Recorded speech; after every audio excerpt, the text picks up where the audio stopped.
Chapter 12. Shadows in the Thorn. Bitter Root woke with a groan, its muddy streets churning under the boots of adventurers and the creak of ox carts hauling Bloodwild loot. The dawn was cool and damp, grey light seeping through the jungle's crimson canopy, casting Bitter Thorn's weathered planks in a sickly glow. Dylan stood outside the tavern, his Metallica tee frayed and sweat-stained, the dagger at his hip a heavy reminder of Kayla's blood and his vow, not to kill unless forced. The town's pulse was feverish, merchants hawking glowing sap, alchemists stirring, mercenaries adjusting armor for jungle runs. Bitter Root thrived on the Bloodwild's medicinal wealth, but its air reeked of greed and rot, too much like Dylan's coastal hometown dump. Veyr leaned against the tavern's wall, a tarnished amulet twinkling at his chest. His face was a mask of disdain. Zariel stood beside him, bow slung across his back, probing the town's chaotic rhythm. They'd agreed to split up, 3 paths to Lyss's trail, her abusive father's rages and silent mother, a dark mirror to Dylan's dread. Time was bleeding out, and Bitter Root's viper's nest wouldn't wait for them to stumble. "Boy," Veyr growled, pinning Dylan with a stare. "There's an herbalist mirror, best in this shithole. Lives on the east edge near the river. Word is, she knows every root and sap in the Bloodwild, and who's been picking 'em. Lyss might have crossed her path. Girl could have been scavenging or taken by some crew. Find mirror, ask questions, get a potion to heal yourself, and by the way, don't fuck it up." Dylan's throat seized, the doubt hissing he'd choke under pressure. "Just talk to her? What if she doesn't know anything?" "Then you make her talk," Veyr snapped, his voice a blade. "Use that brain or I'll carve it out myself.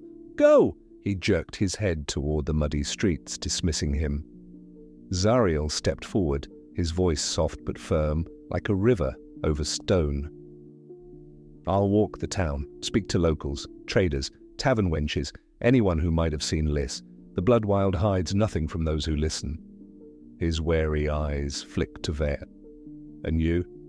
Veyr's lip curled, a wolf's grin. "I'll stay here, drink, play cards. Tavern's the heart of this dump. Secrets spill faster than ale. Don't worry, elf, I'll keep my ears sharp." He shoved off the doorframe, leathers creaking, and vanished into the Bitter Thorn's smoky haze. Dylan gripped his dagger's hilt, the doubt a cold weight in his chest. Mirror. A name, a lead, but he felt like a kid sent to fight a war. He nodded to Zariel, who melted into the crowd, a shadow among the living. Dylan turned east, the Bloodveil's distant roar guiding him, Bitter Root's chaos swallowing his steps.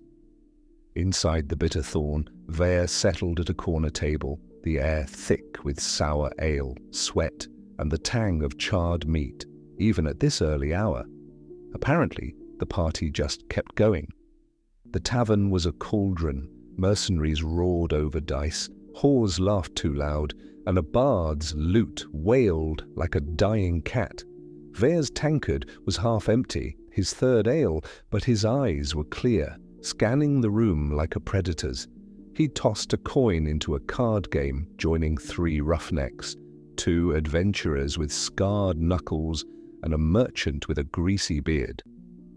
The game was Fang's Gambit, a local bluffing match, and Veyr played loose, losing just enough to keep them talking. "Girl went missing, eh?" the merchant slurred, dealing cards, his rings glinting. "Heard it from a tanner. Lyss, bright kid, 16, father's a mean drunk, smashes anything that moves, mother's quiet. Bet the girl ran. Bloodwild's kinder than that bastard." Veyr grunted, folding a weak hand, his voice casual. "Ran or got taken. Jungle crews need hands for picking sap." He slid another coin in, eyes flicking to the adventurers. One, a twitchy man with a notched ear, snorted. "Crews don't take kids, too weak. Bandits, though. Plenty prowling the river, or she's dead, thorn skull fodder. He laughed, dark and bitter, and Veyr's fingers shuddered, itching for a blade, but he smiled, thin and cold. He won the next hand, coins clinking, and leaned back, ale in hand, letting the room's chatter wash over him. A barmaid whispered of a blood duel last week, father against son, both dead. A mercenary cursed the regent's taxes, blaming King Elthir's greed for Bitterroot's bandit plague. Veyr's ears caught it all, piecing together Lyss's world, her father's tavern brawls, her mother's shadowed absence, a town too busy chasing coin to care. He was halfway through his fourth ale, the game's stakes rising, when the air shifted, a prickle on his neck like a blade's edge. A figure slid into the chair across from him, moving with a serpent's grace. Jan's Rinso, Order of Shadow Dragons, was lean as a whip, his black silks whispering, a curved dagger sheathed at his hip, its hilt carved with a dragon's claw. His face was sharp, cheekbones like razors, eyes a pale gold that gleamed with menace.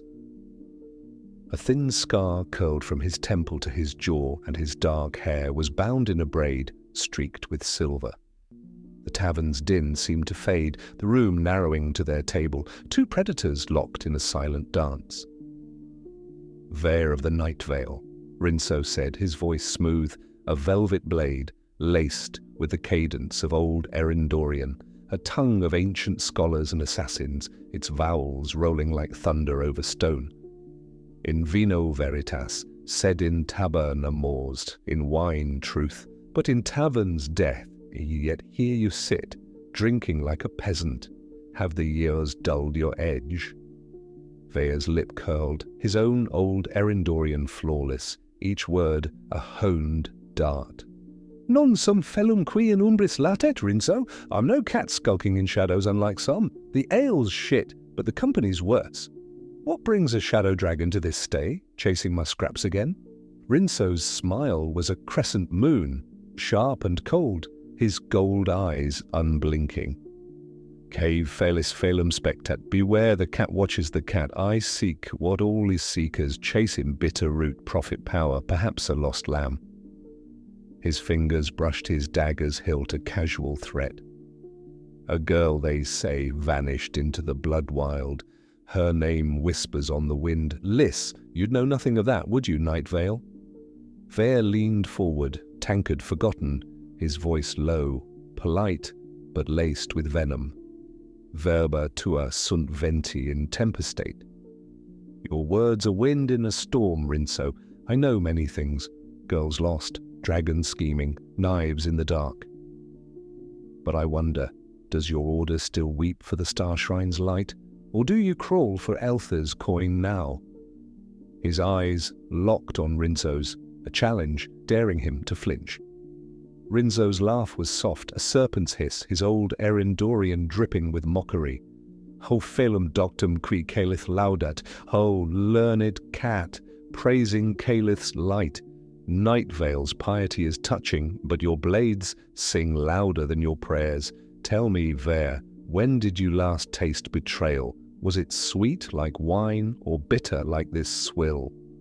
He lifted a tankard, not drinking, his smile a blade's edge. Veyr's fingers crept, inches from his swords, but his grin was all teeth, his tone gentlemanly, deadly. "Dulce est vinum, amara est veritas." Wine's sweet, truth's bitter, Rinso. Betrayal's an old friend, but I keep my enemies closer. Like you, sitting here, pretending your claws are sheathed. "Shall we dance? Or do you prefer to babble all day?" He raised his tankard, a mock toast, eyes never leaving Rinso's. The tavern's noise was a distant murmur, every patron oblivious to the storm brewing at their table. Rinso leaned back, his silks whispering, fingers drumming a rhythm only he knew.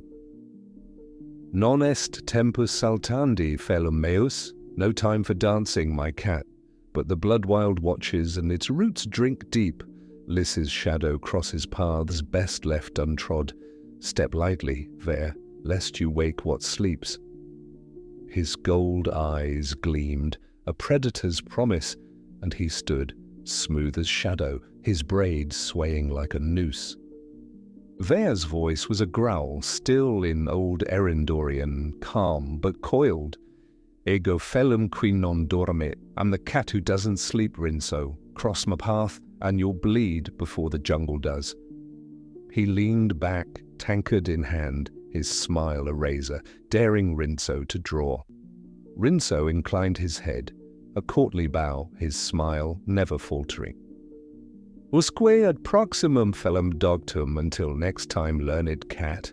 He turned, melting into the tavern's haze, his silks a-flicker in the lamplight, leaving only the prickle of menace in his wake.